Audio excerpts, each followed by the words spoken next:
Hello and welcome to this video where you'll be learning how you can create those promo videos for any brand that you like. To achieve this, we'll follow three main steps. First, we'll prepare our logo. We'll then run the logo through Stable Diffusion and Controlnet, which you should both have installed. Then we also have a look at how to use LoRa's. And finally, we'll animate the images and then turn them into a nice video, including audio. For the first step, I'm using a free tool called Irfanview. It allows us to add borders to an image. And also, if we need to, we can change colors in an image. However, you only need to change the colors if your logo is not already in black and white, which is the case here. So we can skip that step. First, we'll drag our logo into Irfanview. We go to Image, change Canvas Size, and there we can change the color of the borders. So we change that to white. We can also increase the borders it's going to add to the left and to the right side because we want a bit of a widescreen here. And then we click on Apply. We could either enter higher values or we click on Apply a lot until we get to a size which is good for us. And the logo should be, as you see here, centered with a lot of white space around it. Next, we'll turn our logo into a nice image by using Stable Diffusion and Controlnet. So we launch our web UI, scroll down to Controlnet, and we navigate to our logo, which we then drag and drop into the image field. We then set the control type to Lineart, which also changes the preprocessor and the model accordingly. And then we enable Controlnet before we can now test everything with a simple prompt, such as crop circle. And you can see, even though it's not very pretty, it's doing something with the logo, which is going in the right direction. So we generate a few more, and at least one of them resembles a crop circle with the Apple logo. So from here on, I'm mostly playing around with different checkpoints and prompts. You can find everything in the description. You need to download the models and put it in the right spot. Also, you need to copy the trigger words and paste it in the prompt. Also, make sure that you have the right checkpoint selected. And now we're going to have a look at how to use the LoRa's. So the LoRa's are basically small Stable Diffusion models that need to be activated and triggered via the prompt. Here in Automatic1111, you have a button below Generate that says Show Extra Networks. Once you click on it, you will see a list of LoRa's that you have installed, and you activate one by clicking on it, which will then add the activation to the prompt. Here's the LoRa I'm using for the rest of this video. You need to download it and put it in the right folder, and also make sure that the trigger words are in the prompt. In our case, since we're using the same LoRa as the actual checkpoint, the trigger from the checkpoint is also the trigger for the LoRa. So we're good to go. And we'll just remove the crop circle from our prompt and see what it gives us.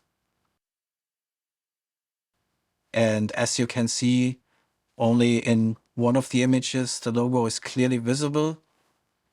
So we need to make some adjustments, and we do so by scrolling down, and we can adjust the control weight. So generally, if the logo doesn't come through as clear as you want it to, you need to increase the control weight, otherwise you lower it. But this is heavily dependent on the checkpoint, the LoRa, and the prompt that you use. But you can see right away, now we are getting some images where the logo is clearly visible. If you're generating a lot of AI images, you probably know that changing the format of a picture has quite an effect on the quality of the generated images. So I'm trying some portrait mode image generations here, and I thought they work even a bit better than the squared ones. However, I was able to achieve the best results with the realistic vision checkpoint and a more sophisticated prompt. As you can see, those images look really nice. And whenever you find one that you like, make sure that you upscale it. You do so by sending the image to extras, select an upscaler, and click on generate. So since I found a prompt that works, I just kept on generating more images. As you can see, there's some not so nice ones, but there's also many really nice pictures. So yeah, just keep on generating and eventually you'll get what you want.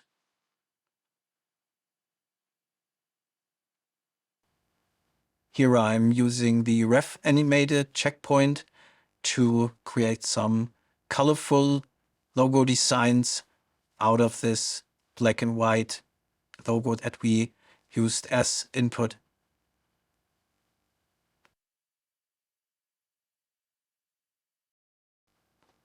Next, we'll animate the images. For that purpose, I am using an app called Motionleap. To be honest, I hope that soon we'll be able to use AI for that purpose as well. But until then, I'll stick with Motionleap since it's really easy to use and it gives you quite a few options to make the images look like video. But there's other apps as well that let you do the same thing. Now that you're done animating, you'll end up with a couple of video files that we'll now, in our final step, want to combine into one video with some nice audio. I'm using iMovie for that. It's free on Apple devices, and it also comes with some music that is automatically adjusted to the length of your video. Once you found a song that you like and that suits the video, you just drag it onto the timeline.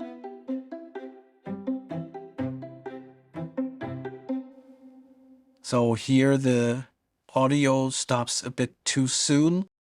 If that's the case, you can just add another clip to the end and we'll then cut that after we're done with the video.